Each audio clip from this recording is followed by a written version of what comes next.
Bom dia, queridos irmãos e irmãs. O título de nossa mensagem hoje é O Convite Irrecusável. E o texto bíblico para a nossa reflexão está no livro de Apocalipse, capítulo 22, versículos 8 a 17. Assim diz a palavra de Deus. Eu, João, sou quem ouviu e viu estas coisas. E depois de ter ouvido e visto, prostrei-me diante dos pés do anjo que me mostrou essas coisas, para adorá-lo. Mas ele me disse: Não faça isso. Sou um servo de Deus, assim como são você e os seus irmãos, os profetas, e como são os que guardam as palavras deste livro. Adore a Deus. Disse-me ainda: Não cele as palavras da profecia deste livro, porque o tempo está próximo. Continue o injusto a fazer injustiça, e continue o imundo a ser imundo. O justo continue na prática da justiça, e o santo continue a santificar-se. Eis que venho sem demora, e comigo está a recompensa que tenho para dar a cada um segundo as suas obras. Eu sou o Alfa e o Ômega, o primeiro e o último, o princípio e o fim. Bem-aventurados aqueles que lavam as suas vestes, para que tenham direito à árvore da vida e entrem na cidade pelos portões. Fora ficam os cães, os feiticeiros, os impuros, os assassinos, os idólatras e todo aquele que ama e pratica a mentira. Eu, Jesus, enviei o meu anjo para dar testemunho destas coisas a vocês nas igrejas. Eu sou a raiz e a geração de Davi, a brilhante estrela da manhã. O Espírito e a noiva dizem: Vem. Aquele que ouve, diga: Vem. Aquele que tem sede, venha. E quem quiser, receba de graça a água da vida. Oremos. Santo Deus, nosso Pai, nós te agradecemos por esta palavra tão edificante e pedimos que o teu Santo Espírito esteja nos ajudando a compreender o significado deste texto bíblico, para que possamos crescer na graça e no conhecimento de Cristo, nosso Senhor. Em nome do Senhor Jesus, teu Filho amado, é que nós oramos agradecidos. Amém. Como é bom recebermos um convite de uma pessoa amiga, especialmente em um momento em que nós estamos tristes e desanimados. Um convite para tomar um cafezinho ou para bater um papo, quando nos sentimos sobrecarregados pela exigência do trabalho, pelo peso do nosso dia a dia. Um convite para passear ou descansar em um lugar agradável. Ser convidado faz nos sentir valorizados, respeitados, dignificados. Significa que nós representamos algo para a pessoa que nos convida e que esta tem prazer em nossa companhia. Certamente você já foi convidado muitas vezes e você também já convidou amigos, amigas. Nós vivemos em um período da história marcado por muito sofrimento. Talvez você esteja neste momento vivenciando o processo de luto pela perda de pessoas, parentes, amigos queridos. O que mais nós precisamos neste momento é de uma pessoa que consiga compreender as nossas dores, que possa nos consolar, nos confortar neste momento tão difícil. Este momento de pandemia está sendo realmente trágico para milhões de pessoas. Felizmente, nós temos pessoas amigas que podem cumprir este importante e nobre papel de serem empáticos a nós neste momento, de nos ajudarem, de nos consolarem, de nos fortalecerem. Mas os nossos amigos, as nossas amigas, por melhores que sejam as suas intenções, também estão limitados pela dor, pelo cansaço. Afinal, os nossos amigos são pessoas humanas como nós, têm as suas limitações, também têm a sua sobrecarga pelo dia a dia, pelas exigências, pelas cobranças de seus filhos, seus parentes, de seus colegas de trabalho. Nós necessitamos mais do que nunca de um convite especial. Um convite para nos compreendermos melhor. Um convite para crescermos emocional e espiritualmente. Um convite para nós evoluirmos como sociedade. Um convite para nós vivermos em paz, uns com os outros e com nós mesmos. Um convite para relaxar, para descansar, para encontrar um significado para a nossa vida. Um convite para sermos, você e eu, nós mesmos, sem máscaras. Um convite para nós podermos expressar aquilo que nós sentimos, aquilo de que nós necessitamos. Um convite desta natureza é irrecusável. E existe um convite da parte de Deus dirigido a cada um de nós, sem exceção. Um convite repleto de amor e de compaixão. Um convite para que você e eu nos unamos ao nosso Criador em um projeto, uma parceria, a fim de que nossas vidas possam ser a expressão dos sonhos e dos planos de Deus para nós. Um convite para que as nossas vidas sejam o reflexo do amor, da sabedoria e do cuidado de Deus.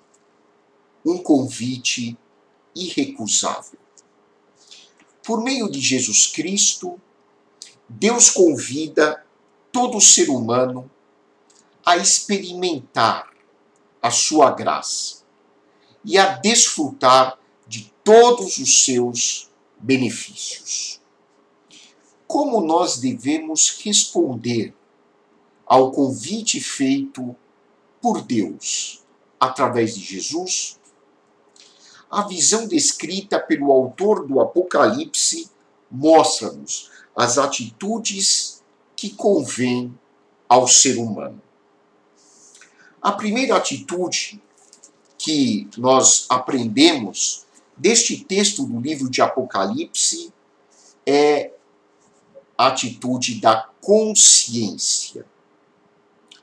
O autor do Apocalipse, chamado João, e atribuído pela tradição da igreja como sendo o apóstolo João, um dos apóstolos de Jesus, este autor redige uma visão que ele teve na ilha de Patmos. E esta visão, então, dá origem ao livro de Apocalipse. E aqui, especificamente, no capítulo 22, João descreve uma visão que ele teve de Jesus, de uma mensagem especial que ele recebeu do seu Salvador. E ele tem uma atitude que é esperada do ser humano. Você e eu, se estivéssemos no lugar de João, provavelmente teríamos esse mesmo tipo de atitude. Ele diz assim no versículo 8, Eu, João, sou quem ouviu e viu estas coisas.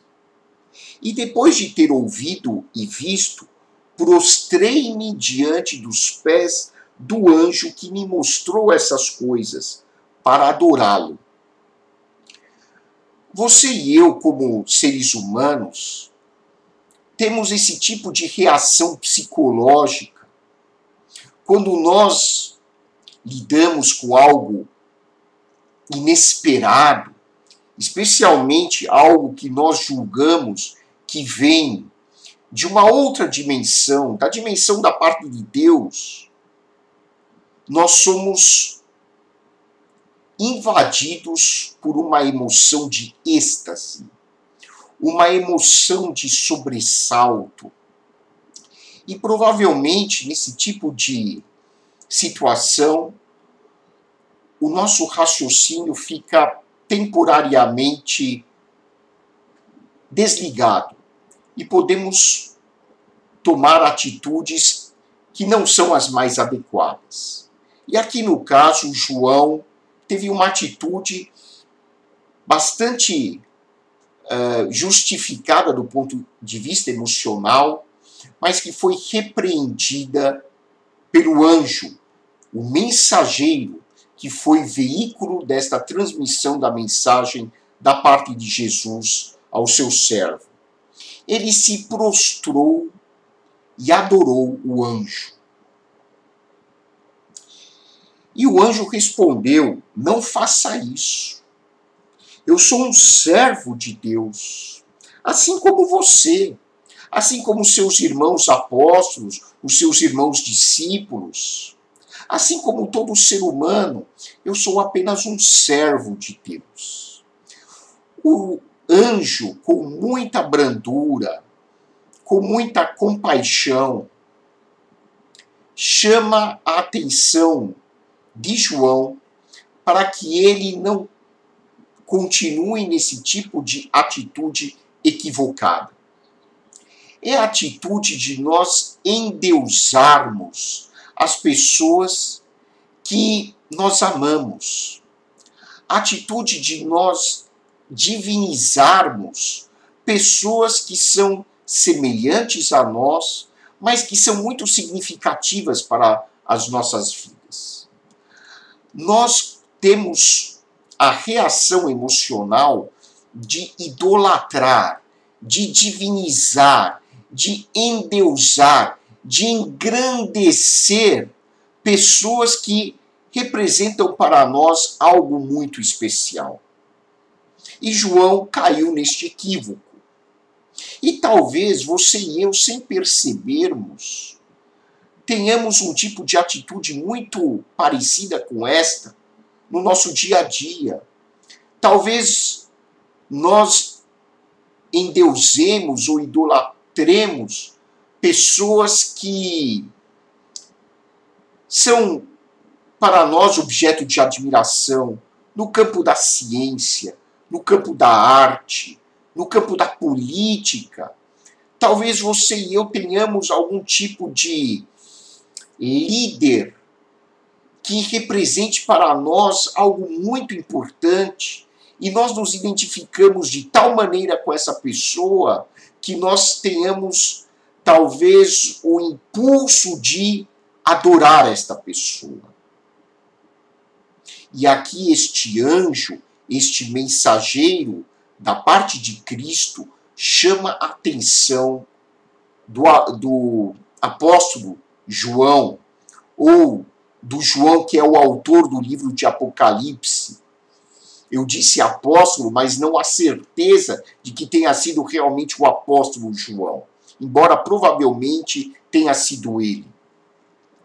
O anjo chama a atenção e, através deste texto, Deus chama a sua atenção e a minha atenção no seguinte sentido: tenha consciência de que Deus é único e que tudo que está fora de Deus não pode ser adorado. Ou seja, o ser humano pode ser respeitado, e deve ser respeitado. O ser humano, pelas suas ideias muitas vezes extremamente avançadas, o ser humano pode ser e deve ser valorizado por aquilo que ele faz, por aquilo que ele representa, mas jamais nós podemos igualar o ser humano ou as suas obras a Deus. E aqui vem um conceito teológico que é muito importante e que às vezes nós temos dificuldade em compreender.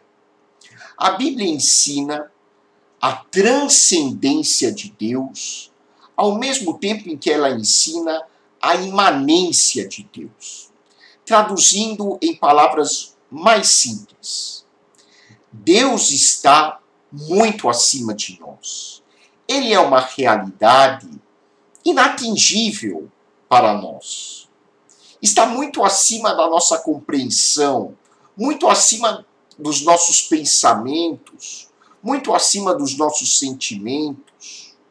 Mas, ao mesmo tempo, Deus é imanente, ou seja, Ele está dentro de nós.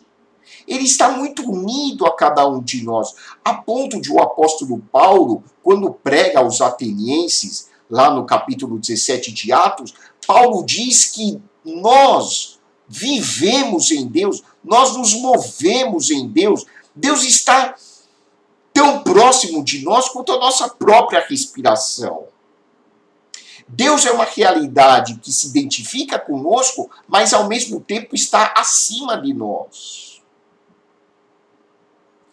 E, portanto, precisamos ter consciência de Deus como sendo uma realidade que, apesar de estar em nós, ao mesmo tempo está acima de nós. E somente Deus pode e deve ser adorado.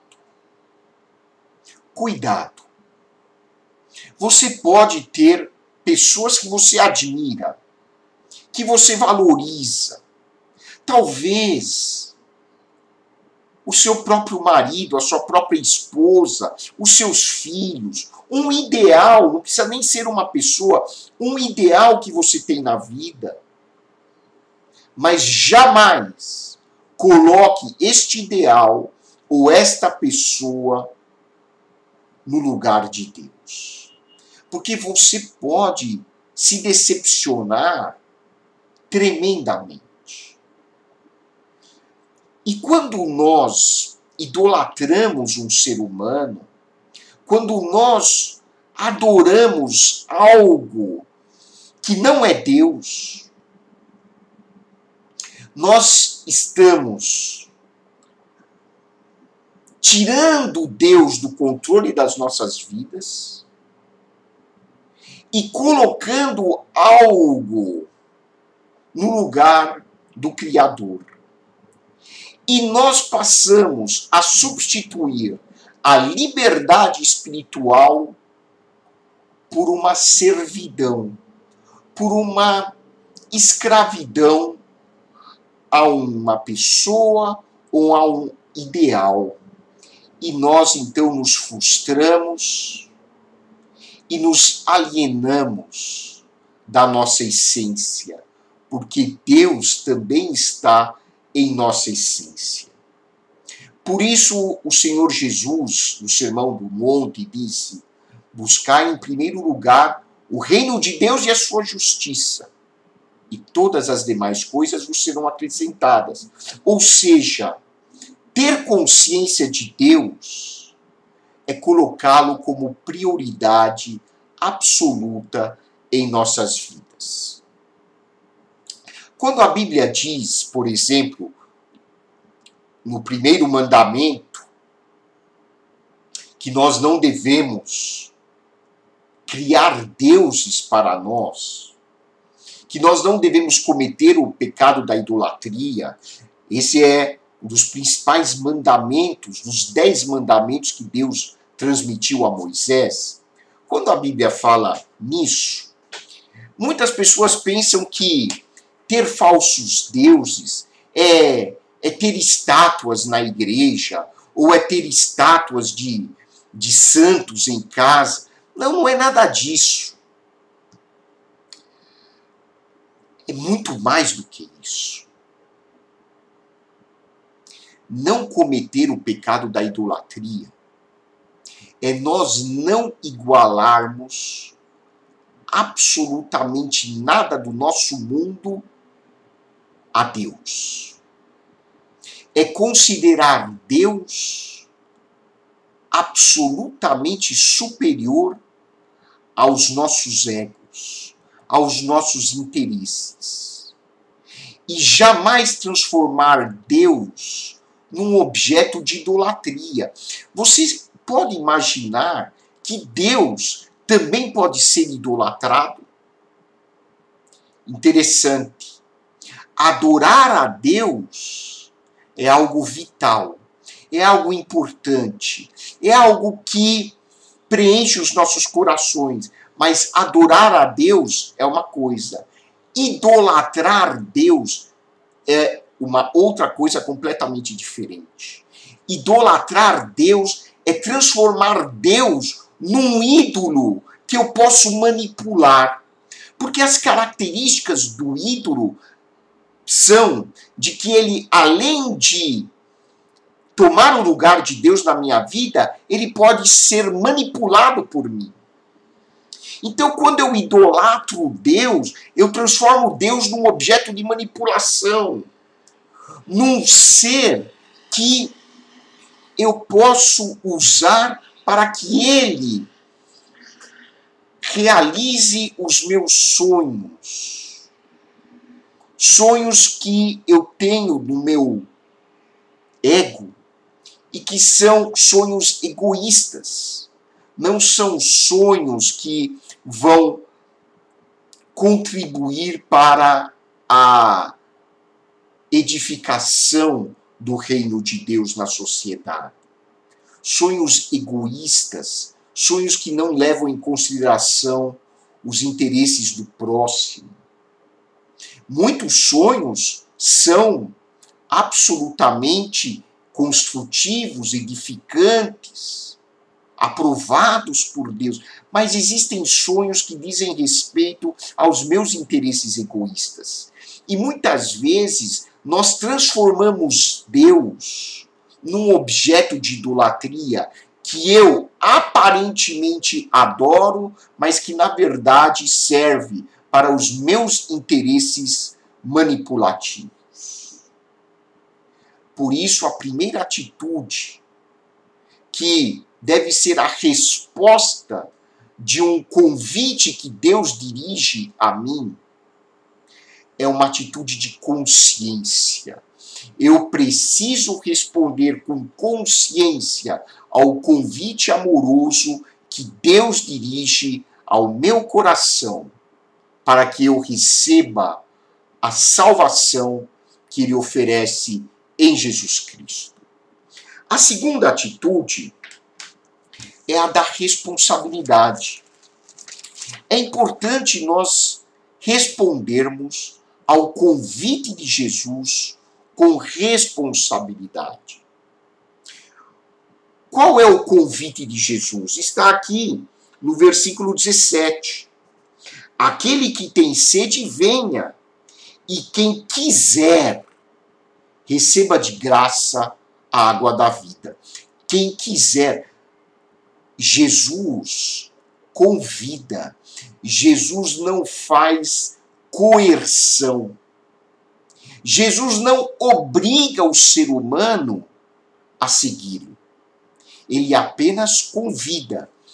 E este convite, na verdade, é tão repleto de compaixão que ele é irrecusável. Mas ele deve ser aceito com uma atitude de responsabilidade. Aqui no versículo 12, Jesus diz assim: eis que venho sem demora, e comigo está a recompensa que tenho para dar a cada um segundo as suas obras. Eu sou o Alfa e o Ômega, o primeiro e o último, o princípio e o fim. Alfa é a primeira letra do alfabeto grego. Ômega é a última letra do alfabeto grego. O Novo Testamento foi escrito em grego. O grego era a língua mais falada no primeiro século da era cristã. E Jesus, então, se identifica como sendo o primeiro e o último. Ele é o primeiro porque ele existe antes do mundo ter sido criado. E ele é o primeiro também no sentido de que ele foi o primeiro ser, e aqui falando como Jesus histórico, ele foi o primeiro ser humano que ressuscitou para fazer parte do povo de Deus. Jesus, então, constitui o primeiro e ele é o último no sentido de que toda a realidade converge para Cristo. Toda a humanidade um dia adorará o Senhor Jesus Cristo. Por isso ele é o primeiro e o último.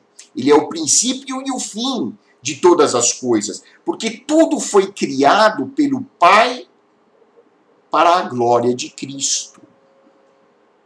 E Jesus diz aqui que com ele está a recompensa para dar a cada um segundo as suas obras. Existe um tema que talvez não seja muito simpático para alguns, mas é o tema do julgamento de Deus. A palavra de Deus afirma que cada um de nós prestará contas de suas obras a Deus no dia do julgamento. Nós cremos biblicamente na realidade do juízo final.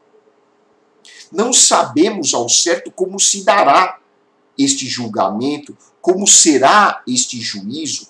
A Bíblia fala por meio de ilustrações, por meio de símbolos, por meio de metáforas. Mas a mensagem que ela quer nos transmitir é a de que nós seremos julgados pelas nossas obras.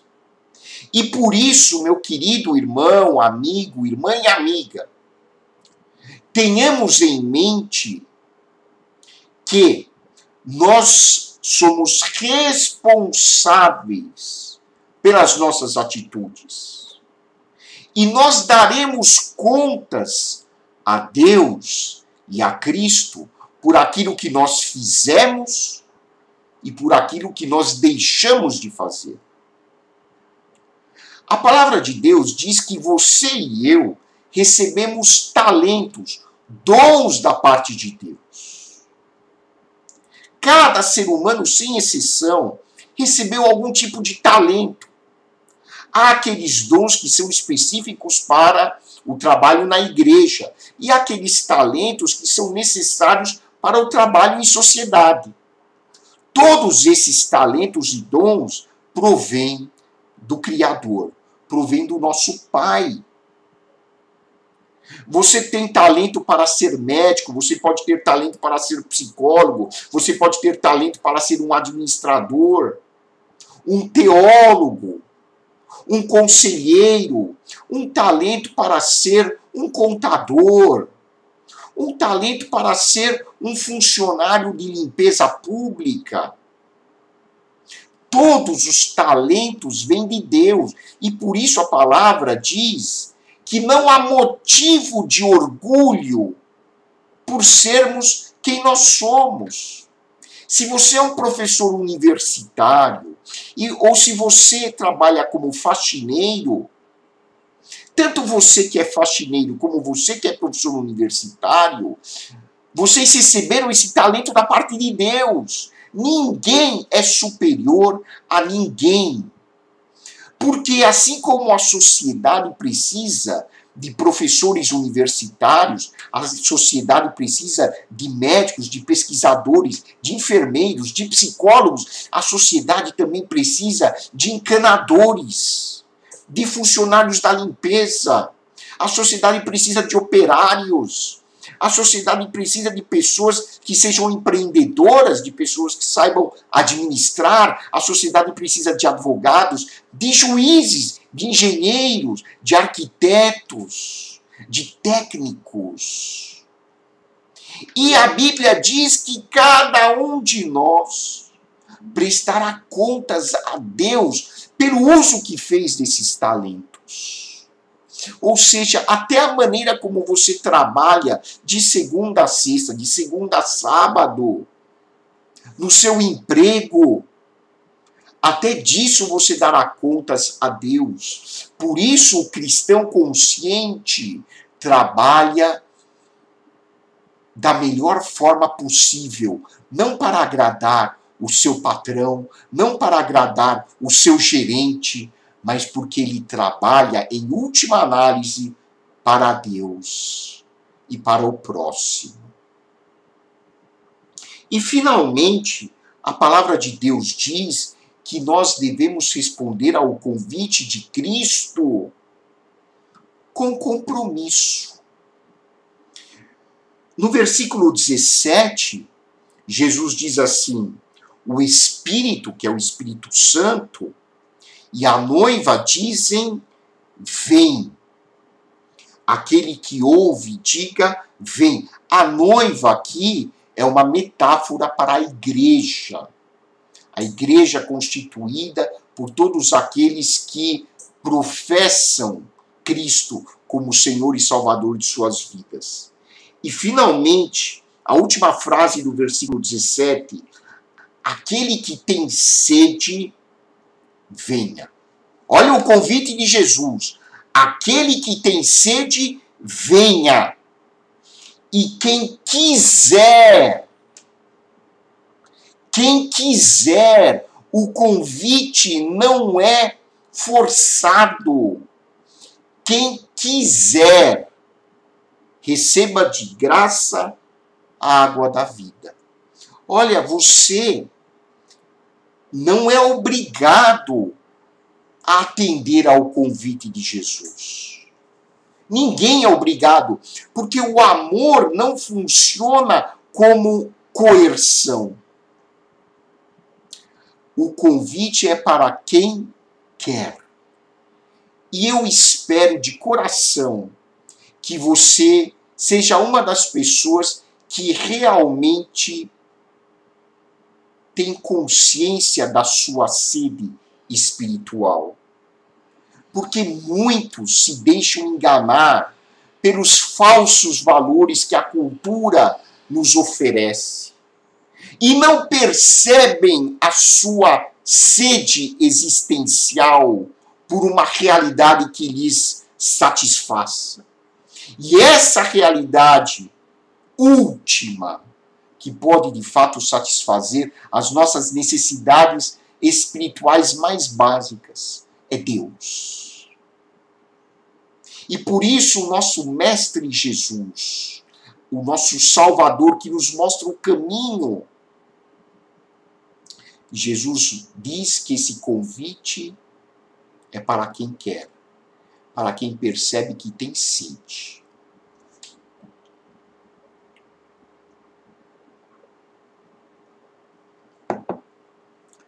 Você tem sede?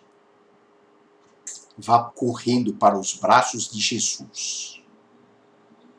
Porque Deus em Cristo está te convidando para que você possa descansar nele, desfrutar das suas bênçãos, da sua proteção. Você quer enxergar um sentido, um significado na sua vida? Corra para Jesus. Ele está disposto a acolhê-lo, a abraçá-lo, a amar você, a mostrar a você todas as riquezas da sua glória. Aquele que tem sede, venha. E quem quiser, receba de graça a água da vida. a verdadeira vida, a vida espiritual, a vida que preenche os nossos corações. Que Deus abençoe você, que Deus conceda a você vitória e graça sobre graça. E que a graça do nosso Senhor e Salvador Jesus Cristo, o amor de Deus, o nosso Pai, e as consolações do Espírito Santo sejam com você e com sua família para sempre. Uma excelente semana repleta de bênçãos e de vitórias na sua vida. Que Deus o abençoe, que Deus a abençoe.